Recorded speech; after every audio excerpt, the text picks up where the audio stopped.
بسم اللہ الرحمن الرحیم نحمدہ ونصلی ونسلم علی رسول الکریم۔ کل کی جو بات تھی اس کا کچھ حصہ باقی رہ گیا تھا کہ نیت مطبوع کی معتبر ہے نہ کہ تابع کی۔ دو بندے سفر کے لیے نکل گئے اور دور کہیں پہنچ کر کے اقامت کی نیت کی، تو کس کی نیت کام کرے گی؟ اگر امیر اور جندی ہے، یا غلام اور مالک ہے، یا شوہر اور بیوی دونوں ہیں، تو جو مطبوع ہے، جو اصل ہے، اسی کی نیت معتبر ہے، تابع کی نیت معتبر نہیں ہے۔ تو اس کی مثال میں چند اور باتیں آئیں۔ علامہ حسکفی نے اضافہ کیا کہ جو مثال 4 کی دی ہے، تو علامہ حسکفی نے 3 کا اضافہ کیا کہ اسیر، غریم اور تلمیذ۔ کہ قیدی جو ہے، جو اسے قیدی بناتا ہے، اس کا تابع ہوتا ہے نا، وہ جہاں جہاں لے کے جائے گا یہاں وہاں جائے گا یہ۔ اسی طرح سے غریم کا معاملہ، غریم جو ہے، جو دائن ہے،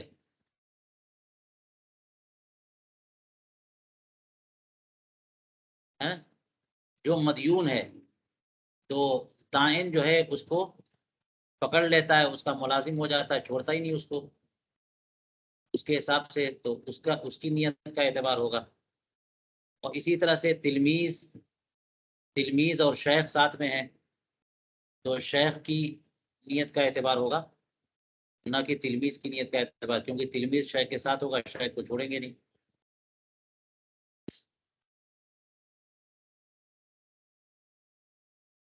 اور غریم جو ہے نا وہ تابع ہوگا، اور غریم سے مراد یہاں پر جو ہے نا دائن ہے، وہ اپنا اسے قرض لینا ہے نا، کس سے؟ مدیون سے، تو اس کا ملازم ہو گیا، یعنی ملازم کا مطلب اسی کے پیچھے پیچھے ہے، وہ جہاں رکے گا یہاں وہ بھی رکے گا، وہ جہاں جائے گا وہاں یہ بھی جائے گا، کیونکہ لینا اس کو پیسے چھوڑ دیں گے تو پھر تو بھاگ جائے گا وہ۔ یہ مفہوم ہے۔ ہاں ہاں، اصل میں لفظ غریم جو ہے نا دونوں کے لیے بولا جاتا ہے۔ غریم جو ہے نا اس میں فاعل اور اس میں مفعول دونوں کے معنی میں استعمال ہوتا ہے، تو کہیں پہ دائن کے معنی میں، کہیں پہ مدیون کے معنی میں، دونوں کے اعتبار سے آپ اس کا مفہوم سمجھ سکتے ہیں کہ جو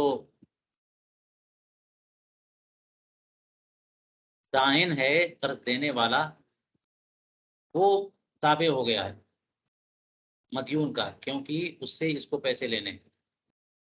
ٹھیک ہے، تو یہ غریم دائن کے معنی میں ہوا۔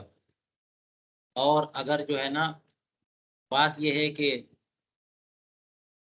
دائن کو حق حاصل ہو جاتا ہے کہ مدیون کو قید کر لے، قید کرا دے،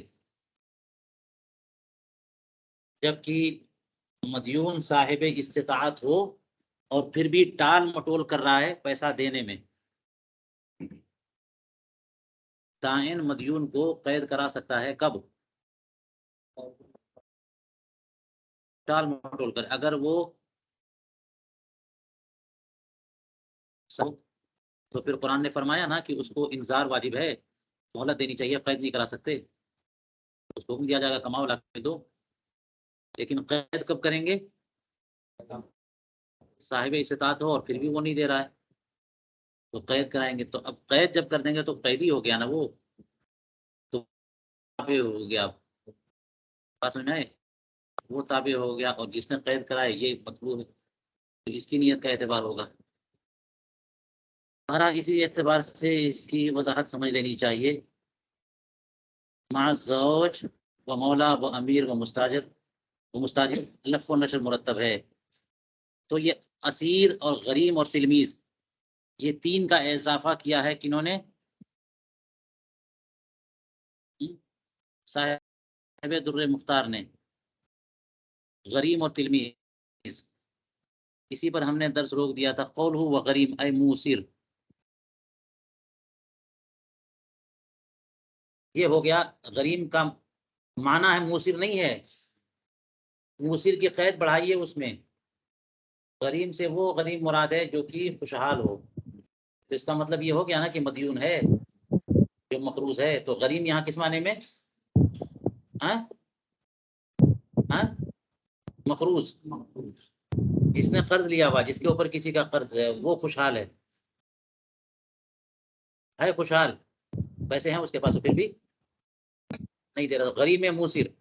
قال البحر عن المحيط، قال في البحر عن المحيط لو، فرماتے ہیں ولو، رک جا بھائی، ولو دخل مسافر مصرا فأخذه غريمه وحبسه فإن كان معسرا قصر لأنه لم ينوي الإقامة ولا يحل للطالب حبسه وإن كان موسرا إن عزم عن أن يقضي دينه أو لم يعزم شيئا قصر وإن عزم واعتقد أن لا يقضيه أتم. یہاں تک محیط کے حوالے سے صاحب البحر نے نقل کیا کہ اگر کوئی مسافر کسی شہر میں گیا، اس کے غریم نے اسے پکڑ لیا،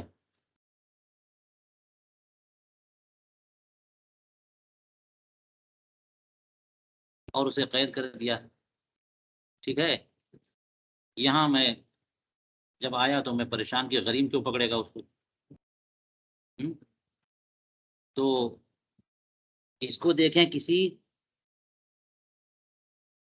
کسی نسخے میں فَأَخَذَهُ میں ہو ضمیر نہ ہو تو اخذہ ہوا کی ضمیر راجع ہوگی مسافر کی طرف، اور غریمہ یہ مفعول بن جائے گا کہ کوئی بندہ، کوئی مسافر کسی شہر میں گیا، وہاں اس کا غریم یعنی مقروض ملا، اس کو پکڑ لیا اور قید کر. تب بات کلیئر ہے پوری. لیکن فَأَخَذَهُ غَرِيمُهُ، فَأَخَذَهُ جب کہیں گے تو ہو جو ہے وہ مفعول ہے، تو غریم کیا ہوا؟ فاعل ہوا. تو غریم ہی نے اس کو پکڑ لیا. کس نے پکڑ لیا؟ غریم نے پکڑ لیا. تو چور کوتوال بن گیا. تو میں سمجھتا ہوں کہ یہاں غریم جو ہے نا، وہ ہے نا، وہ مفعول کے معنی میں ہے. اس میں مفعول کے غارم جس نے اسے قرض دیا ہے.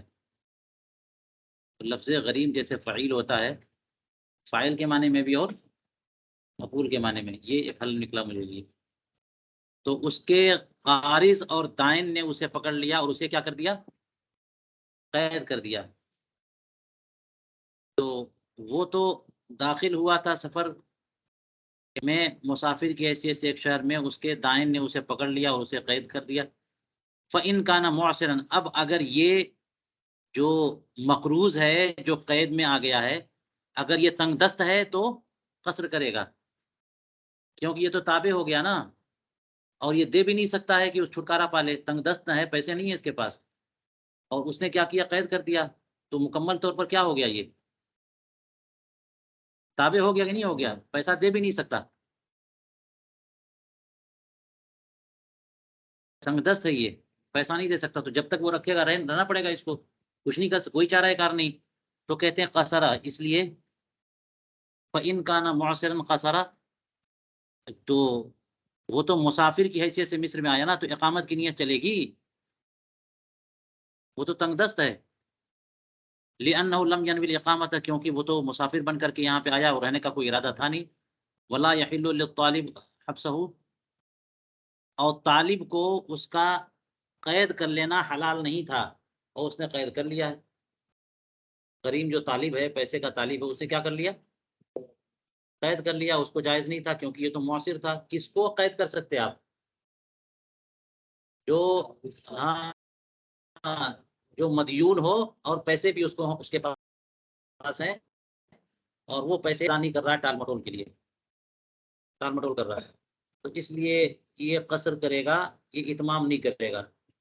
وہ ان کا نا موسرن، اور اگر یہ قرض دار جو ہے وہ کیا ہے؟ صاحب استطاعت اور خوشحال ہے. تو اب اور صورت ہے، ان عزم ان یقضی دینہ، اگر اس کا ارادہ ہے کہ اپنا دین ادا کر دے گا، اور یا پھر لم یعزم شیئا، یا پھر یہ کہ کوئی ارادہ اس نے عزم نہیں کیا، تب بھی جو ہے نا یہ قصر کرے گا. کیونکہ جب ارادہ کر رہا ہے وہ، تو اس کے ہاتھ میں نہ ہو گیا، اور ایک مسافر ہے وہ، مسافر ہے وہ. وَإِنْ عَزَمَ وَاعْتَقَدَ أَنْ لَا يَقْضِيهِ أَتَمَّ، اور اگر اس کا ارادہ ہاں ہے اور مانتا بھی ہے کہ میں کبھی ادا نہیں کروں گا، تو پھر یہ پوری نماز پڑھے گا۔ مانتا کیا ہے؟ ہاں کہ میں ادا بھی نہیں کروں گا تو چھٹکارے کی کوئی صورت نہیں ہے، تو اس کا مطلب یہ نیت ہو گئی کہ میں یہی رہوں گا پھر۔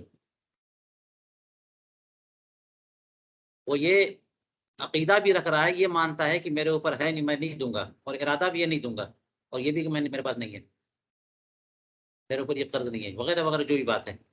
تو اس کا مطلب یہ ہوا کہ میں نہیں دوں گا تو وہ قید ہو گیا، اور وہ چھوڑنے والا نہیں ہے، تو یہ اس کی نیت اس کے ساتھ ہو گئی نا، تو اس کا مطلب یہ کہ اقامت کی نیت ہو گئی، تو پھر ختم۔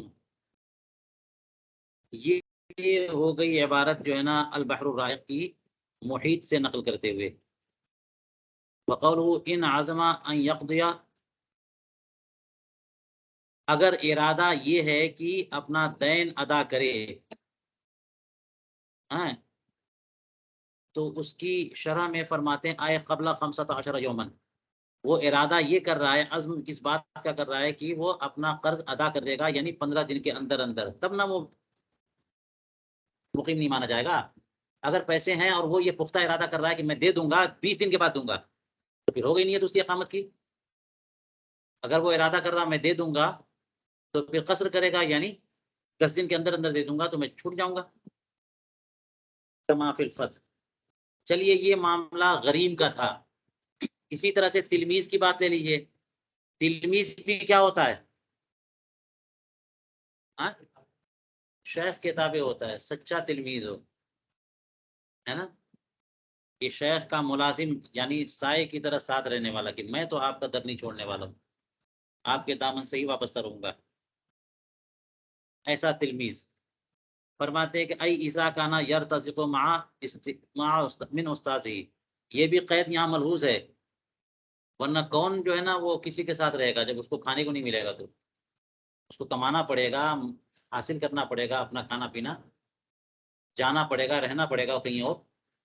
تو جو تلمیذ اپنے استاد سے رزق پاتا ہو، کھانے پینے کا انتظام استاد کے ساتھ ہی ہے، تو پھر وہ استاد کا تابع ہو جاتا ہے۔ استاد کی نیت معتبر ہے، اس کی اپنی نیت معتبر نہیں ہے۔ یہ قید کس نے لگائی؟ علامہ رحمتی نے۔ اور فرماتے کہ مراد اس سے مطلق متعلم معلم ہی ہے، الملازم لہو، ٹھیک ہے، کوئی بھی متعلم جو اپنے معلم کے ساتھ ہو لیکن اس کے ساتھ ملازم ہو، ملازم کا معنی نوکر نہیں ہے، ملازم کا معنی ساتھ ساتھ رہنا ہے، اس نے التزام کر لیا ہے کہ میں ساتھ ہی رہوں گا، آپ سے سیکھنا ہے نا۔ خاص طالب علم اپنے شیخ کے ساتھ، کوئی خاص طالب علم اپنے شیخ کے ساتھ وہ نہیں، کوئی بھی متعلم اپنے معلم کے ساتھ، معلم اور متعلم، معلم کا لفظ جو ہے نا یہ سکھانے والا، اور شیخ جو ہے نا وہ ایک ہوتا ہے، خاص ہوتا ہے، میرے شیخ ہیں، میرے پیر ہیں، تو اتنے زیادہ تو نہیں ہوتے وہ لوگ۔ اور معلم تو کوئی بھی ہو سکتا ہے نا، یہاں تک کہ ٹریننگ کسی کافر سے لے رہا ہے کوئی بندہ، کوئی چیز سیکھنا ہے تو ٹیمپریری ہم ان کے ساتھ ہیں، جب تک سیکھ لیں گے پھر چھوڑ دیں گے ان کو۔ تو معلم یہ بالکل جنرل ہے، کوئی بھی سیکھنے والا کسی بھی سکھانے والے کے ساتھ سیکھنے کے لیے ساتھ ساتھ ہے، تو جب تک سیکھ نہ لے تب تک وہ تابع مانا جائے گا اور وہ مطلوب ہو گیا۔ کوئی ایسا ٹرینر ہے جو کسی اسٹوڈنٹ کو کہا اس نے کہ تم کو اگر مجھ سے سیکھنا ہے تو بڑا مشکل ہے تمہارے لیے، کیونکہ میں تو ایک جگہ رہتا نہیں، تو سفر میں رہتا ہوں، تو کہا کہ ٹھیک ہے میں بھی سفر میں پیچھے پیچھے رہوں گا، ٹرین میں بیٹھے بیٹھے سیکھ لوں گا آپ سے، مگر چھوڑوں گا نہیں، آپ ہی سے سیکھنا ہے مجھ کو، ٹھیک ہے نا۔ تو یہ جنرل ہے، عام ہے، مطلق ہے۔ قل تو علامہ شامی کہتے ہیں وہ مثلہ بالاولا الابن البار البالغ مع ابیہ، یہ آپ نے تلمیذ کو شامل کیا ہے، تو بدرج اولا اس کی مثال تو ابن بار ہے، ہیں؟ وہ لڑکا جو بیٹا جو فرما بردار ہو اور بالغ ہو، نابالغ جو ہوتا ہے وہ تو تابع ہوتا ہی ہے باپ کے، بات نابالغ کی نہیں ہے، لیکن بالغ ہونے کے بعد باپ بیٹے کا رشتہ وہ نہیں رہتا کفالت والا، وہ آزاد ہی آزاد، تو جو بیٹا بالغ ہو چکا ہے لیکن ہے کیسا؟ ابن بار یعنی وفادار، خدمت گزار، مطیع۔ بار کا معنی تو نیک ہوتا ہے، نیک بیٹا۔ کوئی بیٹا جو ہے نا بڑا فرمانبردار ہوتا ہے اپنے باپ کا، ہوتا ہے نا، تو اتنا فرمانبردار ہے کہ وہ باپ کی خدمت میں رہتا، کہیں نہیں جاتا، بس باپ کی خدمت میں موجود ہے۔ تو اپنے باپ کا خدمت گزار بالغ جو اپنے والد کے ساتھ رہے، وہ بھی اسی طرح سے ہوگا کہ باپ جہاں رہیں گے وہیں وہ رہے گا، تو اصل جو ہے نا وہ باپ ہو گیا اور یہ ان کا تابع ہو گیا، ٹھیک ہے۔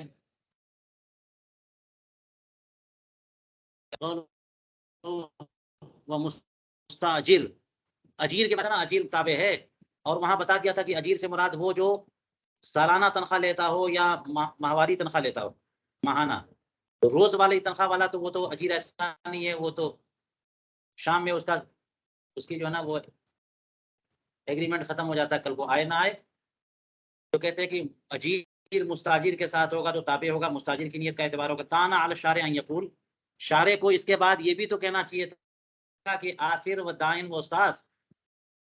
جب آپ نے علامہ تمرتاشی کی عبارت میں 3 کا اضافہ کیا، تو علامہ تمرتاشی نے تو یہ کہا نا کہ امرأہ و عبد و اجیر، اور کیا کہا، وہ جندی،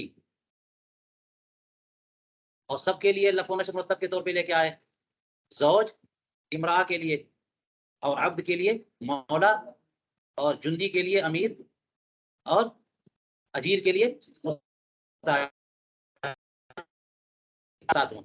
تو آپ نے اضافہ کیا کس کا، اسیر، تلمیذ، اور اسیر، غریم اور تلمیذ کو، تو آپ کو بھی تو اس کا مقابل لانا چاہیے تھا۔ اسیر کے مقابلے میں آصر کہتے، غریم کے مقابلے میں دائن کہتے، تلمیذ کے مقابلے میں شیخ کہتے، کیوں چھوڑ دیا آپ نے؟ تو وہ کہیں گے کہ بس چھوڑ دیا آپ لوگوں کو سمجھدار سمجھ کے، ہم نے سمجھا آپ لوگ سمجھدار ہے۔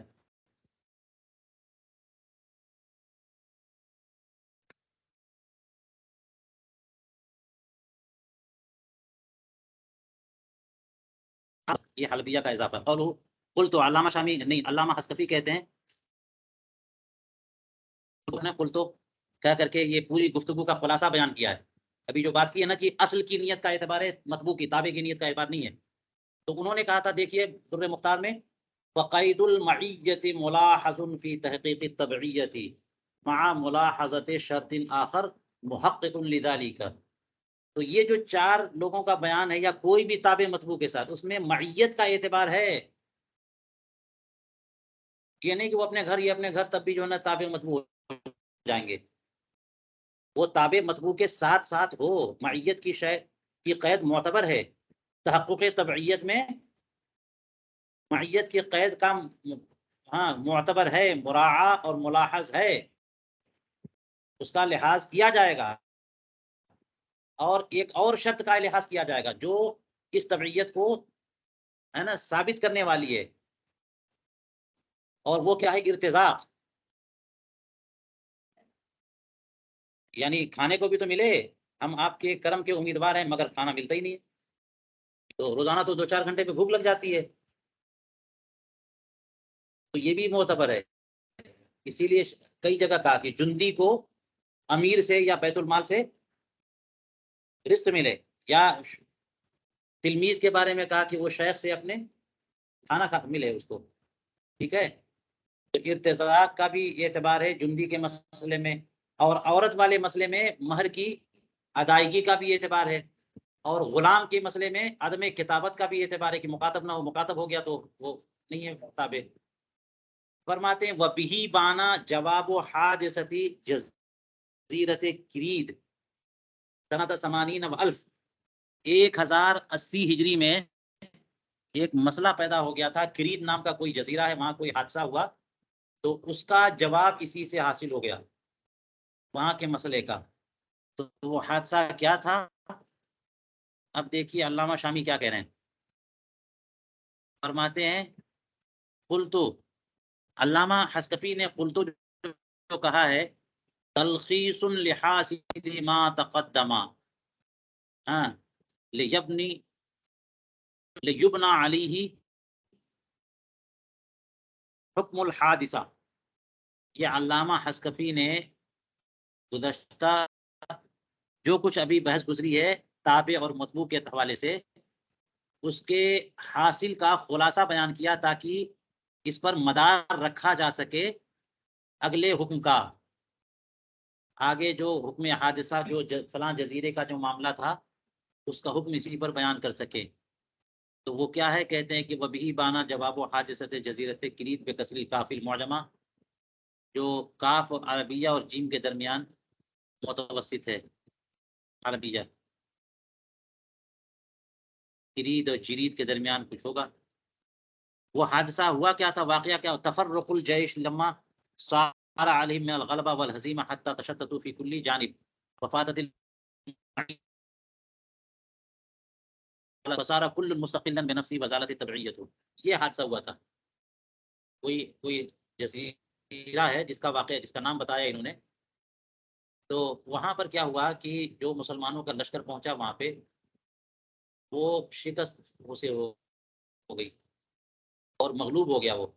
تو جب ہمارے لشکر کو غلبہ حاصل نہیں ہوتا اور کوئی لشکر ہار جائے اور مغلوب ہو جائے تو پھر لوگ بھگدڑ مچ جاتی ہے آپس میں. لوگ بھاگ کھڑے ہوتے ہیں اپنی جان بچانے کے لیے ادھر ادھر جہاں موقع ملتا ہے. تو تشدد اور معیت ختم، ارتزاق ختم، جو ایک دوسرے کے ساتھ تھے وہ سب ختم. تو جندی جو ہے نا امیر کے ساتھ نہیں ہے، اور جندیوں کو، سپاہیوں کو، فوجیوں کو اب وہ کھانے اور کچھ نہیں مل رہا ہے. تو اب تبعیت باقی رہے گی. اسی سے جو ہے نا مسئلہ حل ہو گیا کہ سارے کے سارے اب مستقل ہو گئے اور سب کی اپنی اپنی نیت کا اعتبار ہے. سارا نقل بنفسی وزارتی تبعیت ہو. چلیے، یہ تابع اور مطبوع والے مسئلے کا شافی بیان مکمل ہوا. اب آگے اور دیکھیے، یہاں پر متن میں در مختار میں دیکھیے تنویر الابصار کی عبارت پہلے کیا فرمایا؟ ولا بد من علم التابع بنیت المطبوع. یہ بھی ضروری ہے. کہتے ہیں کہ تابع مطبوع کی نیت جان لے، یہ ضروری ہے، یعنی قصر یا اتمام کے لیے. اصل کس کی نیت معتبر ہے؟ مطبوع کی. اور جو مطبوع کی نیت ہوگی وہی نافذ ہوگی کس پر؟ تابع پر. لیکن بشرطے کی تابع کو مطبوع کی نیت معلوم ہو. فلو نول مطبوع الاقامۃ ولم یعلم التابع. تو اگر اقامت کی نیت کر لی اور تابع کو ابھی پتہ ہی نہیں چلا تو تابع بھی مقیم ہو گیا. ہو تو جانا چاہیے لیکن چونکہ علم نہیں ہے فہو مسافر ہے. حتی یعلم، جب تک کہ اسے پتہ نہ چلے.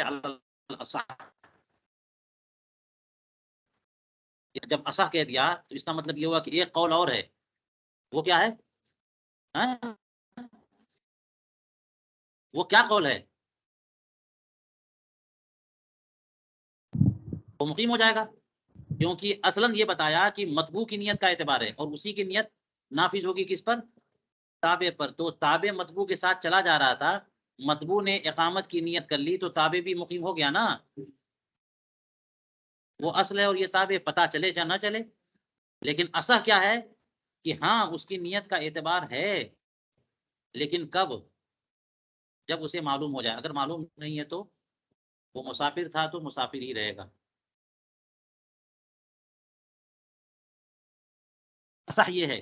وفی الفیض وبہ یفتیٰ. فیض میں یہ لکھا ہے کہ یہی مفتیٰ بھی قول ہے کہ مطبوع کی نیت تابع پر نافذ ضرور ہوتی ہے لیکن معلوم ہونے کے بعد، جیسا کہ محیط اور دیگر کتابوں میں ہے دفعا للضرر عنہ. کیوں معلوم ہونا بھی ضروری ہے؟ تاکہ اس سے ضرر کا دفع ہو سکے. کیونکہ یہ تو بندہ پھنس گیا نا. پھر کیسے ضرر ہوگا اسے؟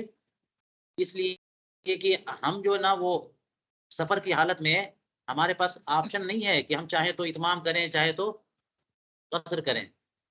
مسافر جو ہے نا وہ اس کو قصر ہی کرنا ہے، مقیم کو اتمام ہی کرنا ہے. یہ شافعی اور دیگر لوگوں کے لیے جناب جو یہ کر لو چاہے وہ کر لو، اور بہتر ہے کہ آپ یہ کر لو، ہم کو نہیں اجازت ہے کہ ہم اتمام کریں. بات سمجھ میں؟ تو ہماری یہ معاملہ تنگ ہے نا، اور ہمارا یہ عبادت ہم کو کرنی ہے اور آپ نیت بتا نہیں رہے ہم کو، تو پھنسے ہم نا.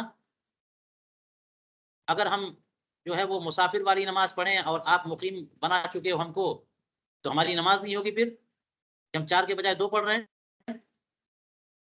اور اگر آپ سفر کی نیت کر چکے ہیں اور ہم آپ کے ساتھ ہیں نکل چکے، اور ہم سمجھ رہے کہ ابھی نیت نہیں ہے،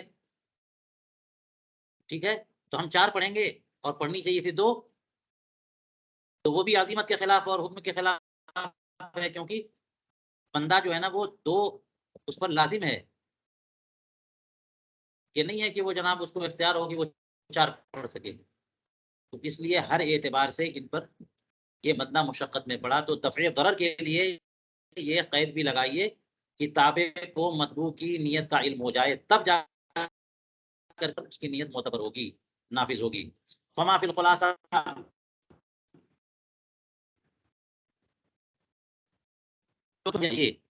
عبد ام مولا المولا الاقامت ان اتم صحتهما لا کہ ایک غلام ہے جس نے اپنے مولا کی امامت کی. ایک غلام ہے جس نے اپنے مولا کی، اپنے مالک کی امامت کی. تو امامت کریں گے غلام تو نماز تو ہو جائے گی نا. ونول مولا جو مالک تھے وہ پیچھے مقتدی تھے، اور امام جو غلام ہے، اور نماز ہو رہی ہے اسی دوران جو مقتدی مولا ہیں انہوں نے کیا نیت کر لی؟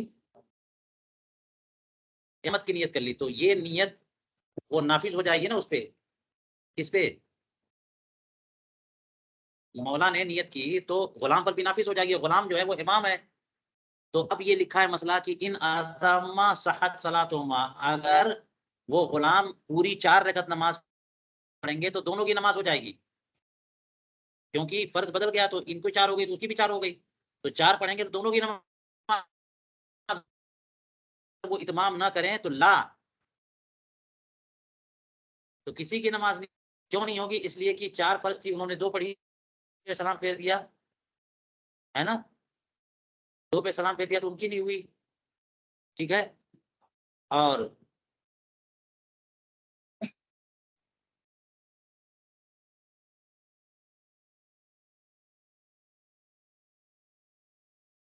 جب ان کی نماز نہیں ہوئی، تو جب نماز جو ہے نا وہ امام کی فاسد ہوتی ہے تو مقتدی کی بھی فاسد ہوتی ہے.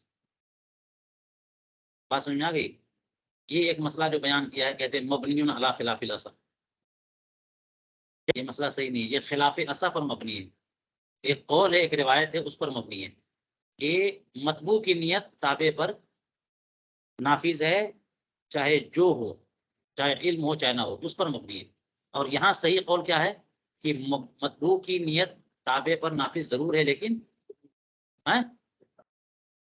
تابع کو جب معلوم ہو جائے. اس کیس میں تابع کو تو پتہ نہیں ہے، اس لیے انہوں نے 2 رکعت نماز پڑھی تو ان کی نماز ہو گئی، اور انہوں نے جو ہے نا وہ 4 رکعت پڑھی، اقامت کی نیت کر لی، تو یہ اپنی 2 کا اضافہ کر لیں،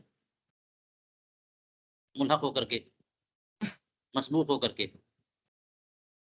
ملحق لاحق ہو کر کے. فرماتے ہیں دیکھیے، والقضاء یحکی الادا سفرا وحضرا. اچھا چلیے پہلے اس مسئلے کو سمجھتے ہیں. تابع کو مطبوع کی نیت کا علم ہونا علی الاصح. علامہ شامی کہتے ہیں کہ اصح موقف ایک ہے. وقیلا یلزمہ الاتمام، اور ایک قول یعنی جو غیر اصح ہے وہ کیا ہے کہ اتمام لازم ہے. کل عزل الحکمی، ایسے ہی جیسے کہ عزل حکمی، کہ کوئی موکل کسی بندے کو وکیل بنا دے، تو وکیل ہوتا ہے، اور وہ اگر کوئی تصرف کرے تو موکل پر وہ تصرف نافذ ہوتا ہے.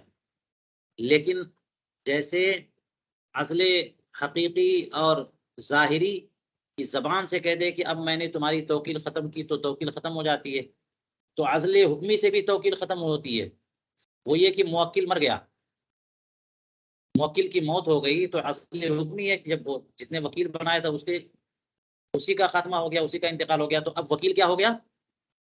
معزول ہو گیا۔ تو جیسے عزل حکمی میں وکیل معزول ہو جاتا ہے، اسی طرح سے جو ہے نا، حالانکہ زبان سے کچھ نہیں کہا، اس کی حالت ایسی ہو گئی کہ موکل مر گیا، اسی طرح سے یہاں پر مولا جو ہے اس کی حالت یہ ہے کہ اس نے نیت بدل دی، اقامت کی نیت کر لی، حالانکہ زبان سے کچھ نہیں کہا۔ تو جیسے عزل حکمی میں وکیل ختم ہو جاتا ہے، ایسے ہی یہاں پر بھی نافذ ہو جائے گا کہ وہ مسافر ختم، مقیم ہو جائے گا، اور جب مقیم ہو گیا غلام تو پھر کیا ہوگا؟ اتمام کرنا پڑے گا۔ عیب عزل حکمی کی مثال عیب موت الموکل وهو الاحوط کما فی الفتح، اور یہی احوط ہے جیسا کہ فتح القدیر میں، وهو ظاہر الروایہ، اور یہ ظاہر الروایہ کما فی الخلاصہ بحر کی 4 رکعت پڑھے۔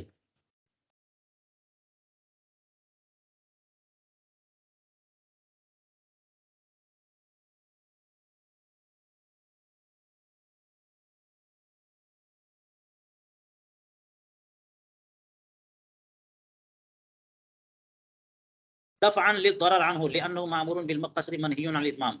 اب یہ ضرر کیسے ہے، جس کا دفع ضروری ہے وہ میں بتا چکا ہوں، اس لیے کہ یہ جو بندہ ہے مسافر، یہ تو قصر کا مامور ہے نا، اور اتمام سے اس کو منع کیا گیا، فکان مسترد، تو مجبور ہوا نا۔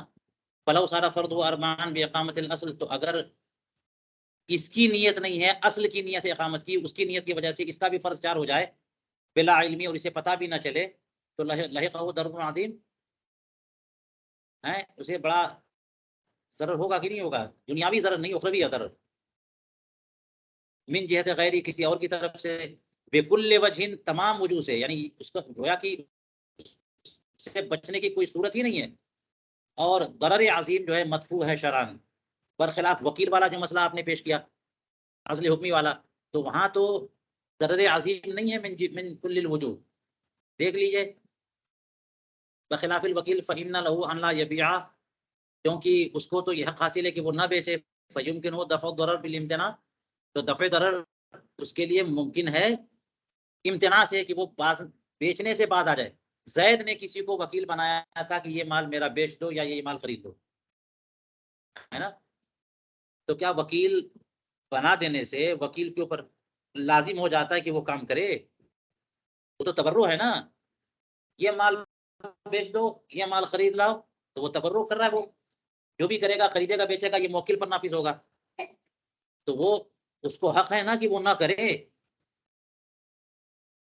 وکالت کے بیان میں پڑھا کہ وہ اپنا طرف سے بھی خرید سکتا ہے، موکل کی طرف سے خرید سکتا ہے۔ یہاں پر جو مسئلہ چل رہا ہے نمازی کا، کیا اسے حق حاصل ہے کہ وہ 4 کی جگہ 2 پڑھے، 2 کی جگہ 4 پڑھے؟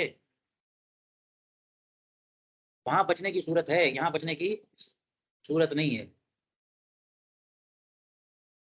فَإِذَا بَاعَ بِنَاءً عَلَى ظَاهِرِ أَمْرِهِ، تو جب اس نے وکیل نے بیچ دیا ظاہر امر پر بنا کرتے ہوئے، کانت ضرر ناشئ منہ، تو ضرر تو ہوا اسے کہ اب وہ موکل مر گیا، تو اب وہ کون دے گا، توکیل ختم ہو گئی، تو پھر میرے ذمہ آ گیا، تو یہ نقصان تو ہوا، لیکن نقصان ناشی اسی سے ہوا ہے کہ توکیل کو اس نے قبول کیا تھا، اور پھر بھی اسے اختیار تھا کہ بیچتا یا نہ بیچتا، تو بیچا اس نے تو اسی کے عمل سے ہوا نا۔ کانت ضرر ناشئ منہ من وجہ ومن من الموکل من وجہ، تو من وجہ اس سے، اور من وجہ موکل کی طرف سے ضرر ہوا، تو من کل الوجوہ نہیں کہہ سکتے ضرر ہوا۔ فیصح العزل حکمن، تو وہاں پہ حکمن عزل صحیح ہے، لا قصدن، ٹھیک ہے۔ اور یہاں پر حکمن کیسے چلے گا؟ یہاں صراحتاً علم ہونا چاہیے تابع کو، جب تک صراحتاً علم نہیں ہوگا وہ اقامت کی نیت معتبر نہیں ہوگی، اقامت کا حکم معتبر نہیں ہوگا۔ بحر ملخص عن المحیط بشرح التحابی قوله مبنی علی خلاف الاصح، وہ جو مثال پیش کی تھی وہ خلاف اصح پر مبنی ہے، ٹھیک ہے، کہ ایک غلام ہے جس نے اپنے مالک کی امامت کی، اور مالک نے نماز کے دوران اقامت کی نیت کر لی، تو اگر غلام پوری نماز پڑھے گا تو نماز ہو جائے گی، اور اگر قصر کرے گا تو نماز نہیں ہوگی، یہ خلاف اصح پر مبنی ہے۔ صاحب البحر فرماتے ہیں وقضا ان کان مع مولاه فی السفر، یہ جو آپ نے کہا کہ غلام مولا کے ساتھ ہے اور مولا نے نماز میں نیت کر لی اقامت کی، تو اسی طرح یہ بھی صورت بن سکتی ہے کہ مولا کے ساتھ غلام جا رہا تھا اور مولا نے کسی مقیم کو غلام بیچ دیا، فباعہ من مقیم، غلام کو کسی مقیم کو بیچ دیا، تو اب وہ نہ اصل ہو گیا اور بیچنے کا پتہ ہی نہیں چلا غلام کو، میں منٹوں میں بک چکا ہوں. تو اب وہ ابھی تک تو وہ اپنے آپ کو سمجھ رہا تھا کہ میں ان کا غلام ہوں، تو یہ مسافر ہیں، اور اب میں ان کا غلام ہو گیا، وہ مقیم ہے. تو یہ بھی مثال بن سکتی ہے نا. والعبد فی الصلاۃ، اور یہ جو ہے نا بیچنے کا جو دورانیہ ہے، یہ تب غلام کیا کر رہا تھا؟ نماز پڑھ رہا تھا. تو ینقلب فرضہ اربعا، تو اس کا فرض جو ہے نا وہ 2 کے بجائے 4 ہو جائے گا، ٹھیک ہے، کیونکہ مقیم کے تابع ہو گیا وہ. حتی لو سلم علی راس الرکعتین کان علیہ اعادۃ تلک الصلاۃ مبنی علی غیر الصحیح. یہ بھی ایک مثال ہے کہ اس کا فرض جو ہے نا اب 2 نہیں ہے بلکہ 4 ہے، یہاں تک کہ اگر 2 رکعت پہ اس نے سلام پھیر دیا تو نماز نہیں ہوگی، اس کو اس نماز کا اعادہ کرنا ہوگا، 4 پڑھنی ہوگی. یہ بھی اسی غیر صحیح پر مبنی ہے. ان فرض عدم علم العبد، اگر یہ مانا جائے کہ غلام کو علم نہیں ہوا تو، کیونکہ علم ہونے کے بعد ہی اس کی نیت کا یا مطلوب کی نیت کا اعتبار ہوگا. او علی قول الکل ان علم، یا پھر یہ کہ غلام کو معلوم ہو گیا تو پھر اتفاقی مسئلہ ہے، صحیح اصح کا فرق نہیں ہے، یا صحیح ضعیف کا فرق، اصح اور اضاف کا فرق نہیں ہے. اگر غلام کو معلوم ہو چکا کہ میں مقیم کو بیچا جا چکا ہوں تو یہ بھی مقیم ہو جائے گا. چلیے یہ بات تھی. اب دیکھیے کہتے ہیں والقضاء یحکی الاداء سفرا وحضرا. متن کی عبارت دیکھیے، یہاں سے یہ بتانا چاہ رہے ہیں کہ نماز اگر سفر والی چھوٹ گئی اور گھر پہنچ کر کے ادا کرنی ہے تو کتنی پڑھیں گے آپ؟ سفر کی ہی قضا کریں گے، 2 ہی قضا کریں گے. اور اگر حضر کی نماز چھوٹ گئی ہے اور دوران سفر ٹائم مل رہا ہے اور آپ اس کی قضا کرنا چاہتے ہیں تو 4 پڑھنی ہے. تو قضا ادا کی حاکی ہے نا، قضا جو ہے وہ ادا ہی کی مناسبت سے ہوگی. جیسی ادا فرض ہے ویسی قضا فرض ہے. تو جو ادا 2 رکعت کرنی تھی اور اسی طرح ذمے میں آئی تو قضا بھی 2 ہی رکعت، اور 4 رکعت ادا کرنی تھی تو قضا بھی 4 رکعت. ٹھیک ہے، وہی کہہ رہے ہیں والقضاء یحکی ای یشابہ، مشابہ ادا کے، سفرا وحضرا، سفر میں ہو یا حضر میں، دونوں میں.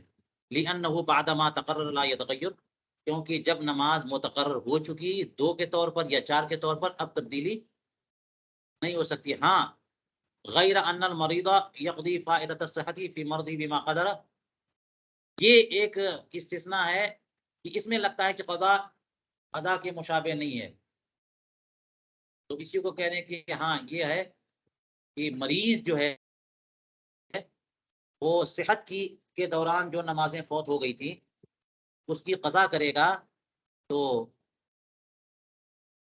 اپنے مرض کی حالت میں مرض کے دوران قضا کرے گا تو اسی طور پر قضا کرے گا جو قدرت ابھی ہے. تو نماز کی کیفیت اور عذر میں جو رخصت ملتی ہے اس میں وہ ادا کی مشابہت نہیں ہے قضا میں. مثال کے طور پر ایام صحت میں آپ کے اوپر فرض تھا کہ نماز کھڑے ہو کے پڑھیں، ہے نا، سجدے رکوع کے ساتھ. آپ اگر بیٹھ کے پڑھتے فرض نماز تو نماز نہیں ہوتی. وہ نماز چھوٹ گئی ہے اور اب جو ہے زمانہ بدل گیا، بیمار ہو آپ، بڑھاپا آ چکا ہے، تو وہ نماز قضا کر رہے ہو اور کھڑے ہو کے نہیں پڑھ سکتے. تو وہ چونکہ قیام کے ساتھ نماز فرض تھی تو کیا اب قضا بھی کریں گے تو قیام کے ساتھ کرنا ہوگا. بیٹھ کے نماز پڑھنا معذور ہے بندہ تو بیٹھ کے بھی نماز پڑھے گا تو نماز ہو جائے گی. دیکھنا یہ فرق یہاں پہ قضا ادا کے مشابہ نہیں ہے.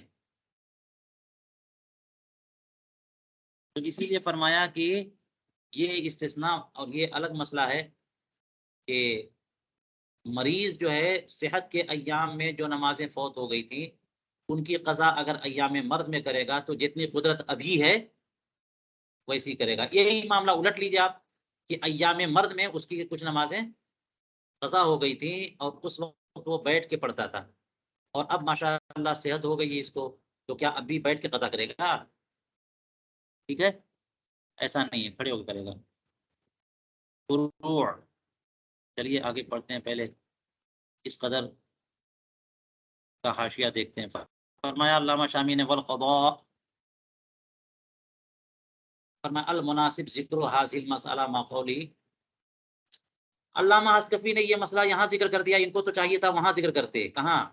جہاں پہ انہوں نے کہا کہ آخری وقت تغییر فرض میں معتبر ہے، تغییر فرض میں اعتبار آخری وقت کا ہوتا ہے، آخری وقت، اگر وہ سفر کی حالت میں آخری وقت گزرا ہے تو فرض اسی پر مستقر ہو جاتا ہے، اگر اقامت کی حالت میں گزرا ہے تو اسی پر فرض مستقر ہو جاتا ہے۔ وہاں یہ کہنا چاہیے تھا کہ پھر قضا بھی ادا کی طرح کریں گے، لأن من فروعه، کیونکہ یہ مسئلہ اسی مسئلے کی فرع ہے۔ قولوا سفرا وحضرا، سفر اور حضر دونوں میں، اے فلو فائتۃ، فلو فائتۃ صلاۃ السفر، نہیں کیا ہے یہ، فلو فاتت ہو، فلو فاتت ہو صلاۃ السفر وقضاها فی الحضر یقضیها مقصورہ، اگر اس کی سفر والی نماز چھوٹ گئی ہے اور وہ گھر پہنچ کر کے اس کی قضا کرنا چاہتا ہے تو کیسی قضا کرے گا؟ مقصورہ، قصر کے ساتھ، کما لو اداہا، جیسے کہ وہ ادا کرتا تو قصر کی طرف قصر کرتا تو اب بھی کرے گا۔ یوں ہی فائتۃ الحضر جو ہے وہ سفر میں اگر قضا کرنی ہے تو تامہ کرے گا، لأنه بعد ما تقرر، یعنی مستقر ہو جانے کے بعد فرض نہیں بدلتا، اے بخروج الوقت، وقت کے نکل جانے کے بعد، فإن الفرض بعد خروج وقته لا يتغير عما وجب اما قبله فإنه قابل للتغير، وقت کے نکلنے سے پہلے پہلے فرض جو ہے نا قابل تغیر ہے، آپ نیت کر لیجیے اقامت کی، فرض آپ کا 4 ہو جائے گا، سفر انشاء سفر کر لیجیے، فوراً آپ مسافر، سفر باہر نکلیے علاقے سے، آپ مسافر ہو جاؤ گے۔ وہ بھی اقتدائی المسافر بالمقیم، اور اگر مسافر بندہ مقیم کی اقتدا کی نیت کر لے پھر فرض اس کا بدل گیا۔ غیر ان المریض، یہ مریض والا استثناء جو تھا اس کے بارے میں کہتے ہیں کہ فتح القدیر میں فرمایا ولا یشکل علی ھذا المریض، اس پر جو ہے نا مریض کے مسئلے سے کوئی اشکال نہ پیش کرے، کوئی اشکال نہیں ہے، کہ جیسے مسافر اور مقیم کے مسئلے میں جو ہے نا جو فرض مستقر ہے اسی طرح کرنا ہے، تو مریض اور صحیح میں بھی بات نہیں ہے کہ جناب جیسی فرض ہوئی تھی، جیسی ادا کرنی تھی بعد میں بھی ویسی ادا کرنی ہے، ایسا نہیں ہے۔ اذا فاتته صلاة في مرضه الذي لا يقدر فيه على القيام، کہ جب قیام پر قدرت نہیں تھی، دوران مرض وہ نماز چھوٹی تھی، تو واجب ہے کہ ایام صحت میں قضا قائمن کرے، کیونکہ وجوب باقاعدہ قیام ہی ہے اصلاً۔ مرض کے ایام میں بھی آپ کے اوپر نماز جو فرض ہے وہ کیسی ہے؟ قیام کے ساتھ، مگر حالت ایک ایسی آپ کی ہے اس کی بنیاد پہ آپ کی رخصت مل رہی ہے، اصلاً قیام ہی کے ساتھ ہے۔ غیر انہ رخص له ان يفعل حالت العذر بقدر وسعه، ہاں یہ ہے کہ اس کو رخصت دی گئی ہے کہ حالت عذر میں وہ ویسے ادا کرے جیسے کہ اسے گنجائش مل رہی ہے اس ذات اس وقت۔ فحین لم یؤدیها حالت العذر، تو جب حالت عذر میں ادا کیا ہی نہیں اور وہ رخصت کا سبب زائل بھی ہو گیا، تو پھر اصلاً تو وہ قیام کے ساتھ نماز فرض ہوئی تھی نا، تو اصل عود نہیں کرے گی، بالکل کرے گی۔ فرماتے ولذالک یفعلها المریض قائدا، یہی تو وجہ ہے کہ اس کا عکس دیکھ لیجئے، تو عکس میں بھی تو یہ ہوتا ہے کہ ایام صحت میں جو نماز چھوٹی ہو، ایام مرد میں اگر بیٹھ کے نماز پڑھے تو وہ نماز ہو جاتی ہے، ٹھیک ہے۔ اما صلاۃ المسافر، رہی مسافر والی نماز، فإنها لیست الا رکعتین، یہاں اصلا تھوڑی 4 رکعت ہے، یہاں تو صرف 2 ہی رکعت ہے، اور یہ جو غلطی ہو رہی ہے اس کا منشا کیا ہے؟ یہ غلطی ہو کہاں سے رہی ہے کہ جو آپ نے کہہ دیا کہ قضا ادا کے مشابہ ہے مقیم اور مسافر میں، تو قضا ادا کے مشابہ مریض و صحیح میں بھی یہ اشتراک لفظ رخصت کی بنیاد پر، کہ وہاں پہ یہ یہاں پہ تو رخصت ہے، یہاں پہ رخصت ہے نا اس میں صحت و مرض والے مسئلے میں، کہ اصلاً قیام کے ساتھ نماز پڑھنی ہے مگر بندہ معذور ہے تو اسے رخصت ہے، وہاں رخصت نہیں ہے، 4 کی جگہ 2 کی رخصت کا معاملہ نہیں ہے، وہ عزیمت وہ اصل حکم ہے۔ تو غلطی یہیں سے ہو رہی ہے کہ جب رخصت اب مانتے ہو تو پھر وہی رخصت وہاں بھی پھر وہ ٹھکا جاتی ہے۔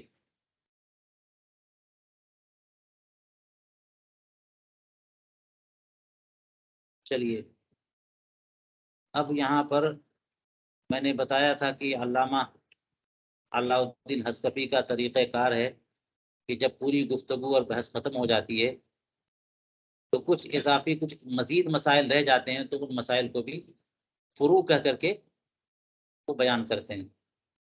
ٹھیک ہے، تو اس لیے علامہ حصکفی نے کیا کہا یہاں پہ جی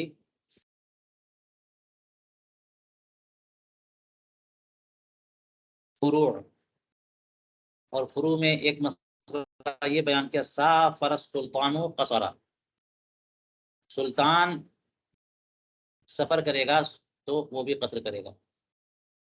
جیسے کوئی ہے نا کہ اپنے شہر میں ہے تو شہر میں ادھر ادھر آپ جاتے رہیے تو آپ مسافر ہیں نہیں ہیں، شہر کے اندر ہے نا. تو اسی طرح ہو سکتا ہے کوئی یہ سمجھے کہ سلطان تو بہت بڑے خطے کا سلطان ہے تو پوری پوری سلطنت اس کی ولایت ہے، تو پورا کے پورا ملک ہی اس کا وطن و گھر ہو گیا، تو سب کے سب وطن اصلی ہو گیا، تو وہ سفر میں قصر نہیں کرے گا، اتمام کرے گا. نہیں، ایسی بات نہیں. جو حکم عام انسانوں کا ہے وہی سلطان کا بھی ہے، لہٰذا جس شہر میں وہ رہتا ہے وہاں سے نکلے گا تو کیا کرے گا، وہ قصر کرے گا. ٹھیک ہے،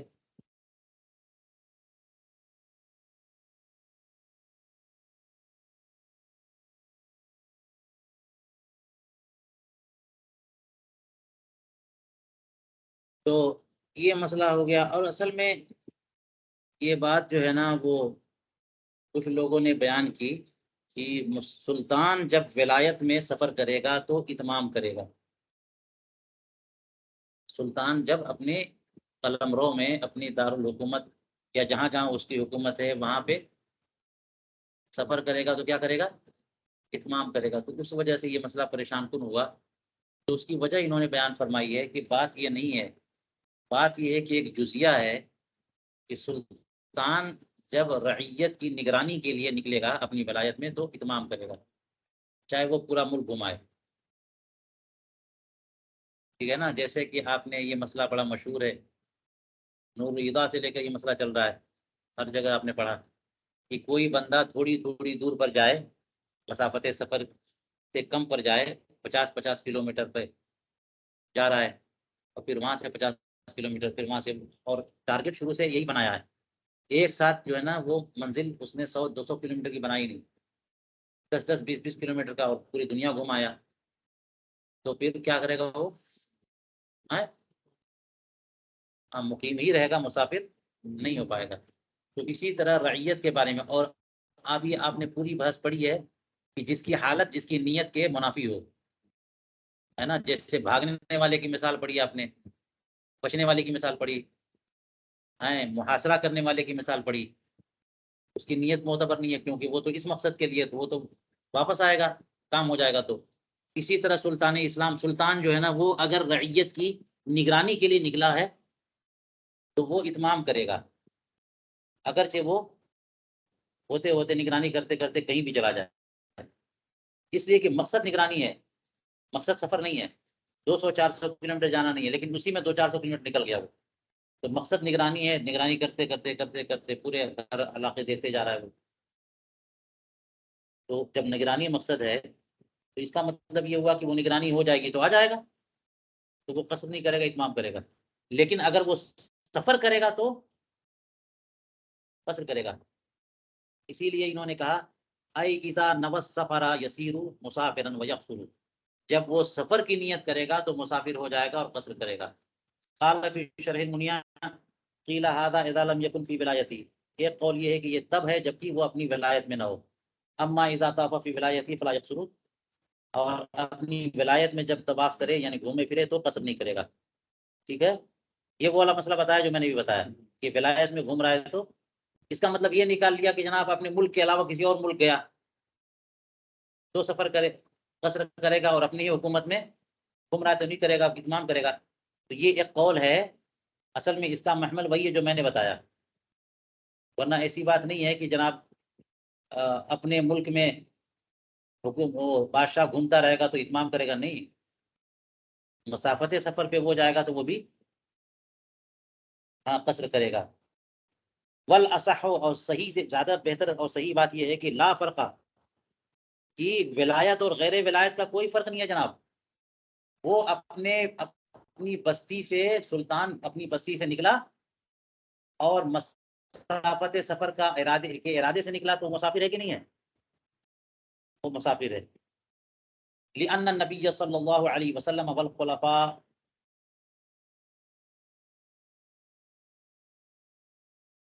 حين سافروا من المدینہ الى مکہ، کہ نبی کریم علیہ الصلوۃ والسلام اور خلفاء راشدین رضی اللہ تعالیٰ عنہ اجمعین، وہ بھی تو طریقہ کار سب ریکارڈ میں ہے کہ جب یہ مدینہ منورہ سے مکہ مکرمہ پہنچے تو کیا وہ سب ولایت تھی کہ نہیں تھی؟ پورا علاقہ ان کے کنٹرول میں تھا کہ نہیں تھا؟ پھر بھی ایسا کیا تو یہ تو بات صحیح نہیں ہوئی. اس لیے وہ بات یہ ہے ہی نہیں. اصل میں اصل بات وہ ہے کہ جب جس نے شرح منیا نے جو کچھ کہا اس کا محمل یہی ہے کہ رعیت کی نگرانی کے لیے بادشاہ اسلام نکلے، اور نکلتے نکلتے دیکھتے دیکھتے 200-400 کلومیٹر تک پہنچ گیا، تو وہ اتمام ہی کرے گا، وہ مطلب ہے. وہ مراد القائل، اس لیے دیکھیے علامہ شامی کہتے ہیں کہ قائل کی مراد لا یقصر، قصر نہیں کرے گا. وہ ما صرح به فی البزازیہ، وہ ہے جو کہ جس کی صراحت بزازیہ میں کی گئی، من انہ اذا خرج لتفحص احوال الرعیہ، کہ سلطان نکلا کس لیے ہے؟ رعایا کے احوال کی جانچ پڑتال کے لیے، نگرانی اور دیکھ بھال کے لیے. اور اس کا ارادہ کیا ہے؟ قصد الرجوع متى حصل مقصود، جب اس کا کام ہو جائے گا تو وہ واپس جائے گا. ولم یقصد مسیرۃ سفر، مسیرت سفر، اس کا ارادہ مسیرت سفر جانے کا ہی نہیں. حتی انه فی الرجوع یقصد، یہاں تک کہ اگر اسی طرح جانچ پڑتال کرتے کرتے 200-400 کلومیٹر پہنچ گیا تو وہ تو اتمام ہی کرتا رہے گا، لیکن جب کام ہو گیا اب واپس آ رہا ہے اپنے محل کی طرف، تو اتنی دور نکل چکا ہے، اب راستے میں وہ قصر کرے گا. لو کان مدت سفر.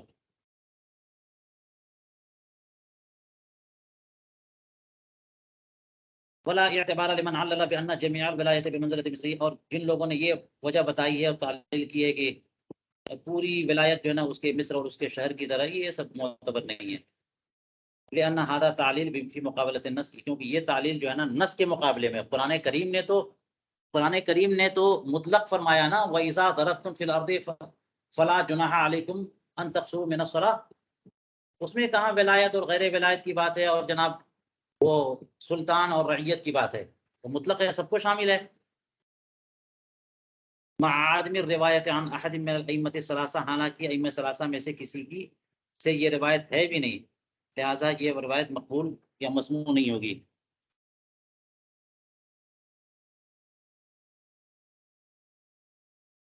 چلیے تھوڑا سا رہ گیا، اس کو ہم انشاءاللہ کل ختم کر دیں گے.